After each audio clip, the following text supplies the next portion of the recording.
Tumaas po ang inyong net satisfaction rating sa inyong performance by 3%. Ano pong reaction nyo dito na lalo pong tumaas ang rating ng mga kababayan natin sa performance nyo on your first year? Basta ito lang sabihin ko, I ran for the presidency to serve the Filipino people. Period. Wala akong agenda, wala akong lahat. And that is why you can expect yung corruption, yung kalukuhan. Hindi ko man mahuli lahat. Pero I will not tolerate it. Not during my term. At saka ang akin is always dismissal. Walang ano yan, lalo na yung mga corruption, it's dismissal. I would not be satisfied with just mga suspension. Umalis ka talaga. And I have done that, a cabinet secretary and a good friend of mine who was with me for many years as mayor. Pag hindi tayo nakaintindihan sa bagay na yan, umalis ka. Thank you, sir. Rodrigo Duterte. Rodrigo Duterte. Rodrigo Duterte. Sama-sama tayo kay Rodrigo Duterte. To be with the men, the fighting forces of government, I should show my face there. Hindi naman pwede yung peacetime ka na pumunta. Hindi naman yung sabihin mo na you place yourself in jeopardy. But somehow during the fighting, you should show yourself that you are with one in our desire to protect the republic. Sir, do you think it's really a destiny for you not to proceed there, sir? Kasi, of course, Well, this is the second time. The last time I was not able to go in because also of the weather. Dito naman ngayon, ganun rin ang nangyari. And you were circling many times but we could not penetrate the, well, it was really squall. So we waited in the camp for the skies to clear up, but pagdaan namin, wala, it was raining the whole day sa Marawi. Sir, from the reports from the reports we get from the ground, sir, are we planning to lift the martial law before the SONA, sir? No, and hindi ako ang nagano. It's the armed forces and the police. I consulted them and said it was critical. Ang magsabi sa akin na hindi na critical, ang armed forces, pati ang police. I do not have an independent study of how things are on the ground. It's not my job. And I cannot do it physically even. So I have just to rely on the word of the armed forces and the police because they are the one keeping this republic healthy and alive. Pag sinabi nila wala ng delikado and everything is okay, then that is the time that they will lift martial law. Otherwise,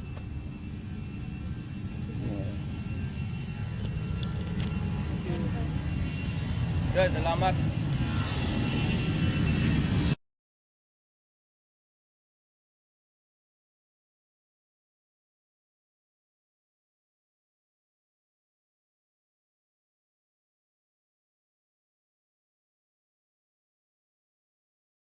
Squall. So we waited in the camp for the skies to clear up, but pagdaan namin, wala, it was raining the whole day sa Marawi. Sir, from the reports reports we get from the ground, sir, are we planning to lift the martial law before the SONA, sir? No, and hindi ako ang nagano. It's the armed forces and the police. I consulted them and said it was critical. Ang magsabi sa akin na hindi na critical, ang armed forces, pati ang police.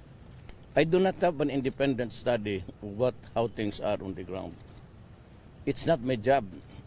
And I cannot do it physically even. So I have just to rely on the word of the armed forces and the police because they are the one keeping this republic healthy and alive. Pag sinabi nila wala ng delikado and everything is okay, then that is the time that they will lift martial law. Otherwise,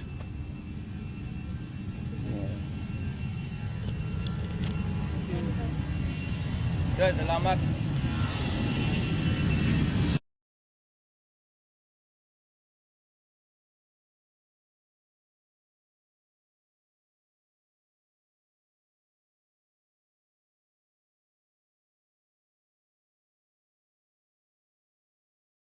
go there and fight for the government at yung iba, their lives. So, every time na mabasa ko yung briefer, I say a general prayer, but nakita mo na mayat ako, I kind of grappling with the loss of lives. Pero sa bagay, lahat naman tayo mamamatay. There's always a time. But masakit lang sa akin kasi wala naman presidente gustong may magpatayan sa kapwa niya Pilipino. I mean, it's not going to wage a war, if possible, against your own people. But we are forced to, by circumstances, at ako naman, by constitutional mandate, I have to do it. Otherwise, I would not only be a failure as a president, could even go to jail for just not doing my constitutional mandates. So, you have the pinakailalim sa puso ko yung paghinakit ko sa mga panahong ito. But wala akong magawa eh. And it would appear now that I am the second president of this republic to declare a martial law. Sino ba naman yung gustong ganun? And I want to end it as soon as possible. But I must be assured also na the Filipino people, the nation is safe. Ganito yan eh. It's not even the martial law powers dito sa papel. Papel lang naman yan, sa totoo lang. It's nothing compared with the fighting and the dying there out where there is trouble. But in our, lahat pare-pareho tayo ng oath of office.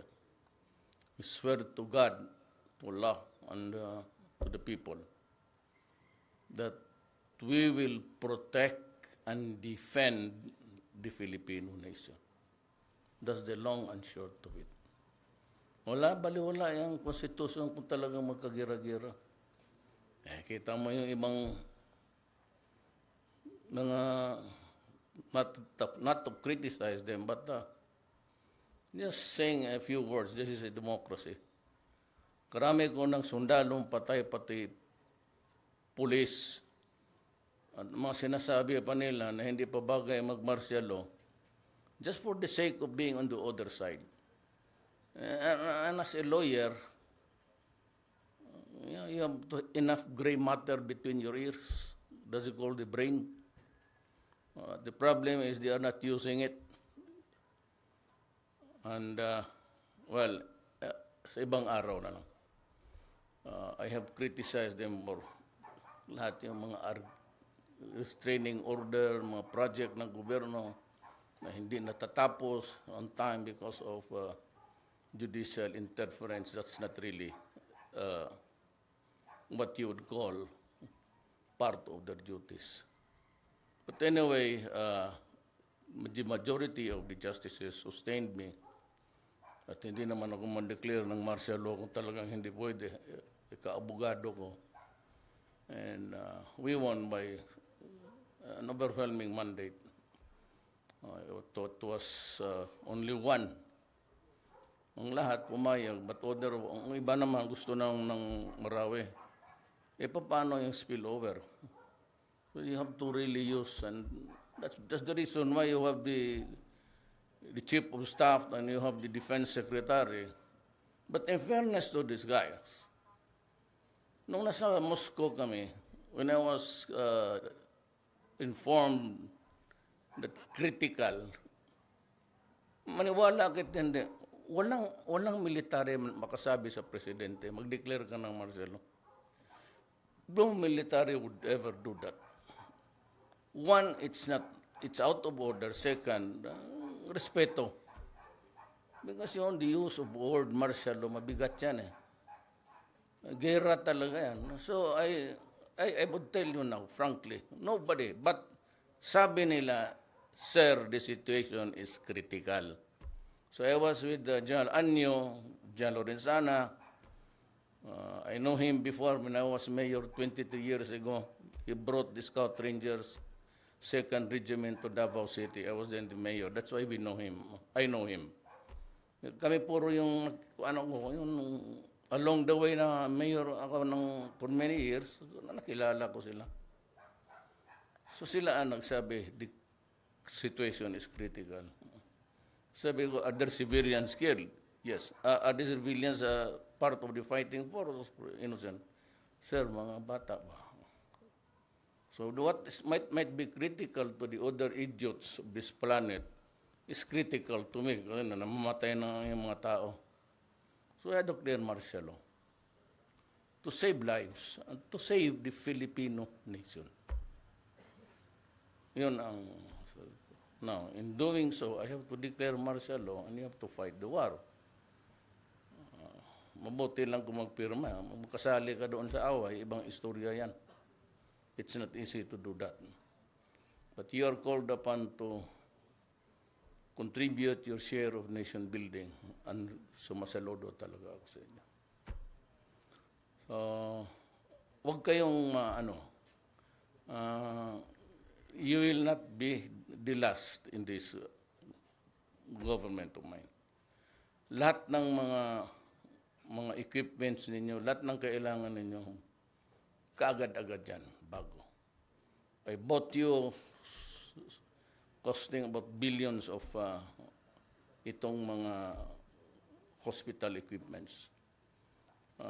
More than once, and I have ordered specifically government that my presidential plane or planes gagamitin to ferry the wounded soldiers to Manila, especially those needing immediate and urgent medical attention, which cannot be done in the provinces. I bought you a barrack high-pressure thing. Lalo na kung wounded ka, hindi naman masyado, about 3 days, you are not extricated, and there is gangrene.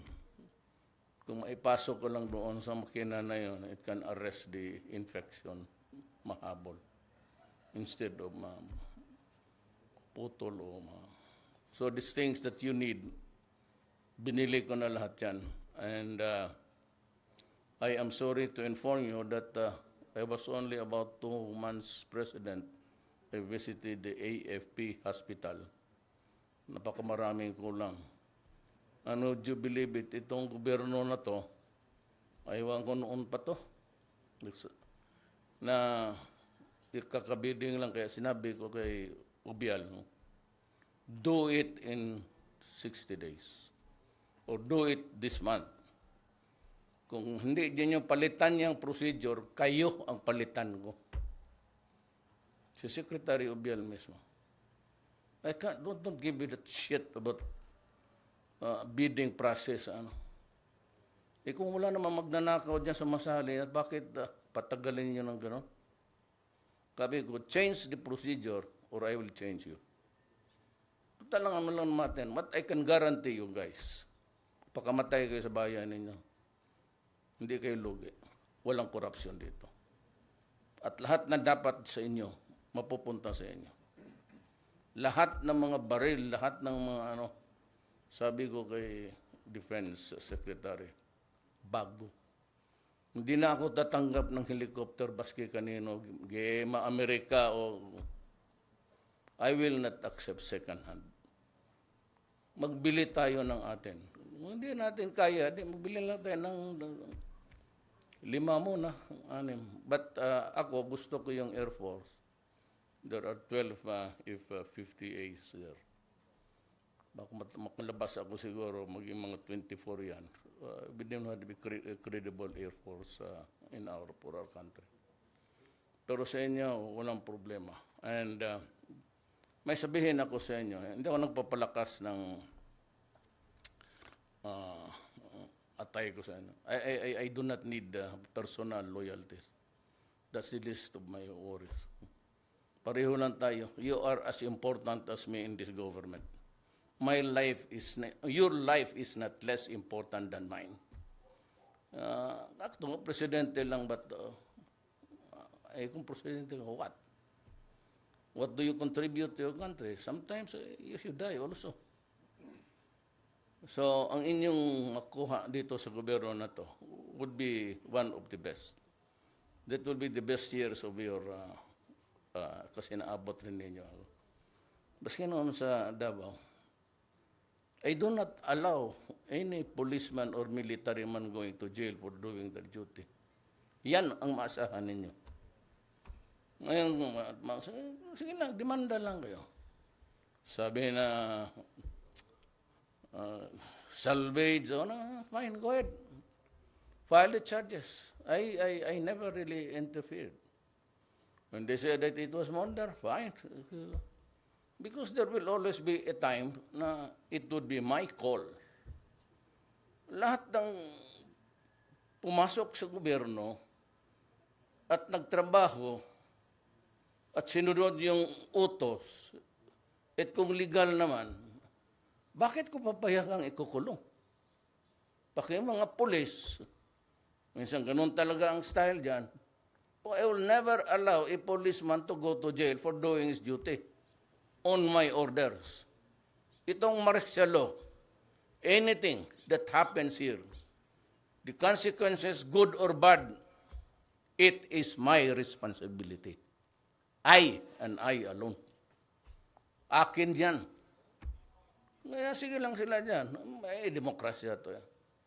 But there will come a time, demanda mo, hearing kayo, tapos may judgment. Pagkatapos, akin na. Bakit kayo magka-problema? May pardo naman. Pagkatapos ang sentensyado, ka dito, bigay mo sa huwis yan. Restored to full political and civil rights. And a promotion to both. Wala nang diretso. Ngayon, kung yung mga abuso na, hindi naman kasali sa trabaho yan. Pero magprangkahan tayo dito kasi puro batikos na kanyang mga police, army. Wala akong army nang umaabuso.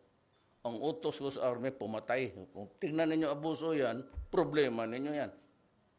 Because I have to save a country. So that's my guarantee to you. Tsaka bigyan ko kayo ng baril lahat. Kasi, hapon na. Kayo kasi palutaw-lutaw. I've been mayor for, my father was governor of Davao. Isa lang ang probinsya noon. I'm quite familiar with military and Jago yung tatay ko. And itong mga pulis. Maglabas kayo ng kampo pag lutay-lutay lang dyan maglakad. But if you think that you do not have a gun, then dapat walang enkwentro. Itong mga, unahin ko itong mga NPA, hindi ko talaga maintindihan ang utak niyan. Gusto, ayaw. Gusto makipag-usap. Gusto sumali sa atin, makipag-away. Kaya hindi ako pumayag. Kaya baka lang mga sundalo ko ang tama sa likod lahat. Nandiyan kaya, hindi ako sigurado. Ngayon, gusto na makipag-away. So, our focus now, dito sa Marawi, is distracted. Parang may lamok na sige. Nakasahit ka na dyan. Magpasok dyan sa tainga mo. Yan ang NPA. Naman naman, gusto makikaibigan, gustong talk. We talk, then, damn it. Sabi ko, mabuti pa doon. Isa na lang ang kalaban namin, lahat. But in the fullness of God's time, this will be over. And there will also be changes. We will not forget our brother Moro. We will rebuild Marawi. Pilipino yan. Ang problema lang, napasukan tayo dito ng dalawang reliyon. But that is not really the issue. But it has been the moving factor dito sa gulo. Wala kayong ano sa akin because ang sabi ko nga, my grandmother is in Maranao. Ang nanay ko ang mistisa Maranao. Ang lolo ko Chinese. But my father is Cebuano. Wala akong ano, I do not have that kind of bigotry na wag ko yun. Pero ako, basta tayo, the republic must be able to survive and we must remain strong. I will assure you that you will be strong and I will protect and defend you. Yan ang maasahan ninyo. And you will have the best of everything in terms of equipment at